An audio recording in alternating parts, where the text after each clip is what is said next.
SFI রাজ্য সভাপতি সম্পাদক সহ এক প্রতিনিধি দল উচ্চশিক্ষা অধিকর্তার সঙ্গে দেখা করে বিভিন্ন দাবি সনদ পেশ করেছেন। যে কর্মসূচি তারা সংগঠিত করেছেন সেই কর্মসূচির নিরিখে সেই দাবি সনদ উচ্চশিক্ষা অধিকর্তার কাছে তুলে ধরা হয়েছে। সংগঠনের তরফে সেই বিষয়গুলো উত্থাপন করা হয়। আমরা কথা বলবো, আমাদের সঙ্গে রয়েছে এসএফআই রাজ্য সম্পাদক সৃজন দেব। সৃজন বাবু, PB24 আপনাকে স্বাগত। এবং যে দাবিগুলো আপনারা উচ্চশিক্ষা অধিকর্তার কাছে রেখেছেন, মূলত সেই সম্পর্কিত বিষয়গুলো নিয়ে কথা বলবেন। তার সঙ্গে উচ্চশিক্ষা অধিকর্তা কি বলছেন আমাদেরকে জানাবেন। হ্যাঁ, সকলকে নমস্কার জানাচ্ছি। দেখুন, আজকে আমরা মূলত 3 দফা দাবি আমাদের, সে দাবি নিয়ে আমরা শহরের মিছিল করে আমরা শিক্ষা অধিকর্তা অর্থাৎ হায়ার এডুকেশনের যিনি ডাইরেক্টর, ওনার সাথে আমরা দেখা করেছি, ওনার সাথে কথা বলেছি।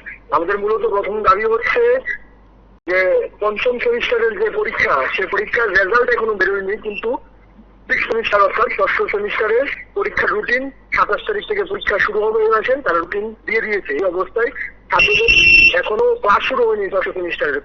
কোথাও কোথাও হয়তো বা 5 দিন 7 দিন বা 10 দিন ক্লাস হয়েছে, সেই ক্লাসের পরিপ্রেক্ষিতে তাদের পরীক্ষা নেওয়া হবে এরকম সিদ্ধান্ত নিয়েছে। কিন্তু ছাত্ররা এই অবস্থার মধ্যে তাদের সিলেবাস শেষ হয়নি, এখনো তাদের ক্লাস হয়নি, কিভাবে তারা পরীক্ষায় অংশগ্রহণ করবে এবং তারা এই 6 সেমিস্টারের পর কলেজের পর আরো উচ্চ শিক্ষায় কিভাবে নিজেদের নিয়োজিত করবে, এটা নিয়ে কলেজের ছাত্ররা বিশেষ করে আমাদের সাথে বিভিন্ন সময় কথা বলেছে এবং তাদের এই দাবিগুলো আমাদের সামনে তুলে ধরেছে। আমরা আধিকারিকের সাথে যখন কথা বলেছি, ওনাকে বললাম যে ইউজিসি যে গাইডলাইন, ন্যূনতম 90 দিন ক্লাস করাতে হবে, সিলেবাস শেষ করতে হবে, এরপর পরীক্ষা নেওয়ার সুযোগ হবে এবং সেই সুযোগে ব্যবহার করতে হবে। কিন্তু আমরা দেখতে পেলাম আমাদের উচ্চশিক্ষা দপ্তর কোনো ক্লাস না করিয়ে এবং যিনি ডাইরেক্টর আছেন উনি আমাদের কথায় একমত হলেন যে এটা ঠিকই একটা বিভিন্ন কারণেই এটা করতে হয়েছে, যে 15 দিনের মাথায় ক্লাস করিয়ে ছাত্রদের পরীক্ষা নেওয়ার যে সিদ্ধান্ত, সেই সিদ্ধান্তকে উনিও মানতে পারছেন না, বা উনি বলেছেন যে আমাদের কথায় উনি একমত এবং উনি দ্রুত সিদ্ধান্ত গ্রহণ করবেন। এবং কিভাবে ছাত্রদের, আমরা বলেছি আমাদের দাবিতে যে ন্যূনতম এই অবস্থার মধ্যে 60 থেকে 70 দিন হলেও ছাত্রদের সিলেবাস শেষ করতে হবে ক্লাস করিয়ে, এবং সেই সিলেবাস শেষ করার পর ছাত্রদের পরীক্ষা দিতে হবে। এবং উনি আমাদের সাথে একমত হয়েছেন এবং উনি কথা বলবেন, ত্রিপুরা ইউনিভার্সিটি হোক, MBB ইউনিভার্সিটি হোক, উনি কথা বলে সেটা দ্রুত এই সুরাহা উনি বের করবেন। আমরা আরেকটা দাবি আমরা বলেছি যে একাডেমিক ক্যালেন্ডার আমাদের রাজ্যে, উনি এটাও স্বীকার করেছেন যে একাডেমিক ক্যালেন্ডার নেই আমাদের রাজ্যে, এবং যদিও কোথাও কোথাও 1-2 কলেজে থাকে, সেটাও মান্যতা দেওয়া হয় না, কার্যকর করা হয় না। আমরা বলেছি এই একাডেমিক ক্যালেন্ডার করতে হবে, সেমিস্টার পরীক্ষা নিয়ম অনুসারে, যখন 6 মাস অন্তর অন্তর পরীক্ষার যে নিয়ম ইউজিসির গাইডলাইন, সেই নিয়ম অনুসারে নিতে হবে এবং সেমিস্টার পরীক্ষা নিয়ে কোনো তালবাহানা চলবে না।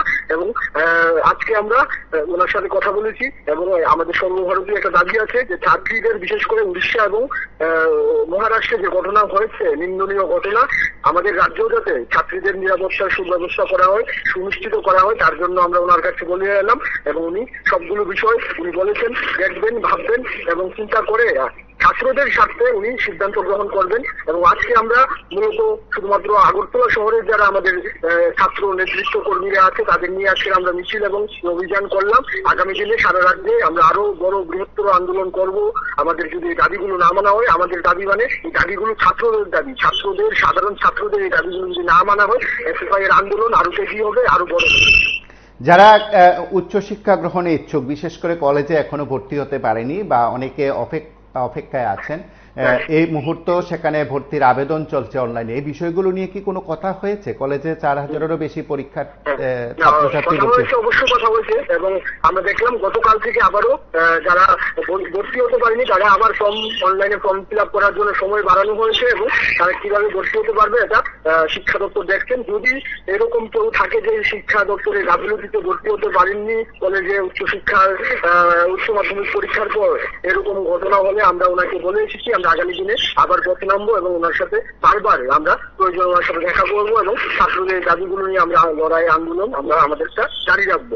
বিশেষ করে লক্ষ্য করা যাচ্ছে যে একাডেমিক সেশন সেখানে ঠিক মতো মানা হচ্ছে না, বেশ কয়েক বছর ধরেই সেই বিষয়টি রয়েছে এবং এই সময়ের মধ্যে সেমিস্টারের সমস্যাই শুধু নয়, পঠন পাঠনেরও সমস্যা রয়েছে বিভিন্ন কলেজগুলোতে। বিষয়গুলো আপনাদের তরফে কিভাবে উচ্চশিক্ষা অধিকর্তাকে অবগত করানো হয়? আপনারা ছাত্র সংগঠন নেতৃত্ব হিসাবে রাজ্যের সার্বিক এই বিষয়গুলোকে কিভাবে দেখছেন? আমরা আজকে কথা বলার সময় আমরা মূলত 3টি দাবি নিয়ে গেছি ওনার সাথে কথা বলতে, কিন্তু আমরা ওনার সাথে দীর্ঘক্ষণ কথা হয়েছে এবং আমরা আরো বিষয় নিয়ে হলো আমরা আপনি এখন যা বললেন এগুলো ওনার কাছে বলে এলাম যে একাডেমিক ক্যালেন্ডারে মান্যতা দিতে হবে এবং যে পঠন পাঠন চলছে ফ্যাকাল্টি নেই কলেজগুলোতে, যে 5টা কলেজকে এখানে মাস্টার ডিগ্রি করেছে কলেজকে, এই কলেজগুলোতে ফ্যাকাল্টি নেই, শিক্ষক নেই, কলেজের প্রফেসর নেই। উনি বলেছেন যে দ্রুত এই ব্যবস্থা সুরাহা বা ব্যবস্থা গ্রহণ করবেন।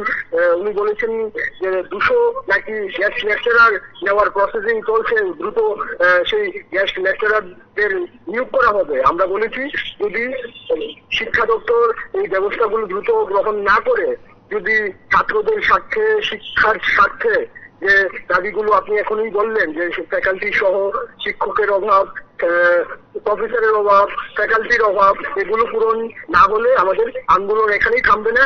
আজকে শুধুমাত্র আমরা আবারও বলছি আগরতলা শহরের যারা ছাত্র কর্মীরা আছে তাদের নিয়ে স্বল্প নোটিশে গতকালকে আমরা স্থির করেছিলাম আজকের এই আন্দোলন কর্মসূচি আমরা গ্রহণ করব, এবং আপনারা দেখেছেন কিভাবে আমরা মিছিল করে এখানে ডেপুটেশনে মিলিত হয়েছি।